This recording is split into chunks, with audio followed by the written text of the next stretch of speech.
Бул маселе жогорку кеңеште да көтөрүлүп, балыкчы корумду жолунун куруучулары 3 айдан бери айлык албай жумуш токтоп турганы талкууга алынды. Мурдагы өкмөт башчысы менен транспорт министри дал ушул жолдун айынан кызматтарынан кеткени менен жолдун курулушу аягына чыга элек. Бүгүн Өнүгүү Прогресс фракциясы өзүнүн отурумунда бул жолго тийиштүү тараптарды чакырып, учурдагы абал туурасында маалымат алды. Теманын уландысы кабарчыбыздын материалында. 104 чакырымды түзгөн балыкчы корумду жолун оңдоо долбооруна өкмөттөн каражат бөлүнбөй, 600дөн ашык жумушчулар 3 айдан бери айлык ала албай убара. Жумушчуларга айлыкты долбоор боюнча өкмөт бериш керек эле. Бирок анын курулушу чыр менен башталып, финансы булактары каралбай калгандыгы айтылды. Ал эми ишти жүргүзүп жаткан Лон Хай компаниясы финансы маселеси чечилбей жаткандыктан башында жумушчуларга өздөрүнүн эсебинен айлыктарды төлөп келишкен. 1 миллиард 459 миллион 270 миң сом вложение кылыптыр. Туурабы? Билбейм. Менде информация жок. Ал эми транспорт жана жолдор министри Жамшытбек Калиловдун айтымында орточо балансты эсептешип алуу үчүн каржылоо булактары токтоп тургандыгын билдирди. Эки тараптуу финансовый маселелер боюнча ак сверка жок.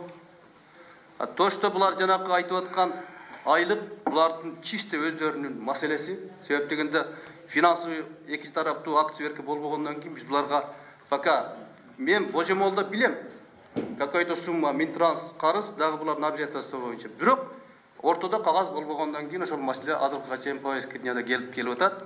Ушул долбоордун айынан мурдагы өкмөт башчы Темир Сариев жана транспорт министри Аргынбек Малабаев кызматынан кеткен болчу. Алар кеткен менен бул долбоор аягына чыкпай жатат. Көчмөндөр оюнун өткөрүү үчүн жол тездик менен курулгандыктан анын сапаты дагы эл өкүлдөрүн кызыктырбай койгон жок. Мына жол курулуп атат, аябай чоң темп менен жүрүп атат. Кээ бир учурда таң калып каласың, мындай темп менен жолдор курулбайт эле. Мындай темп менен сапаты кандай болот экен? Тез курган дайыма жакшы эмес да. Бул жерде кытайлык компаниянын тагдыры эмес, анда иштеп жаткан жергиликтүү жумушчулардын маселеси эң алгач чечилиш керек эле дейт Өнүгүү Прогресс фракциясынын лидери Бакыт Төрөбаев. Көчмөн оюндарын өткөздүк.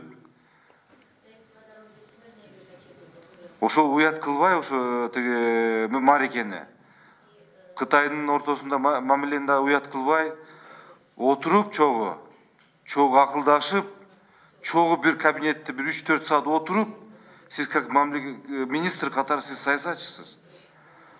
Ошону бүтүрүп коюңуз. Ал жерде баягы 621 адам айлык ала албай атат. Азыр бир сиздин баягы аз айтып атканыңыздан 621 адам айлык ала албай атат. Ал биздин жараныбызда. Кыргызстанда жолдордун курулушуна чет элдик компаниялардын тартып отурбай, өзүбүздүн адистерди колдонуп, ишкана ачуу сунуш айтылды.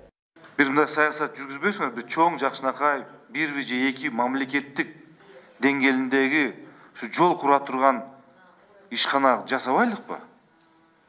Биздин могу союздан, сиз деле союздан тарбия алган адиссиз. Биздин адистер жол кура албайбы? Андан да жакшы курат. Жолдун курулуш иштеринин бүтүшүнө 1 жылдай убакыт калды. Ал эми жумушчулардын айлык маянасын өкмөт төлөйбү же кытайлык компаниябы азырынча белгисиз. Изат Шогуралиева, Бекжан Камзаев, Сентябрь.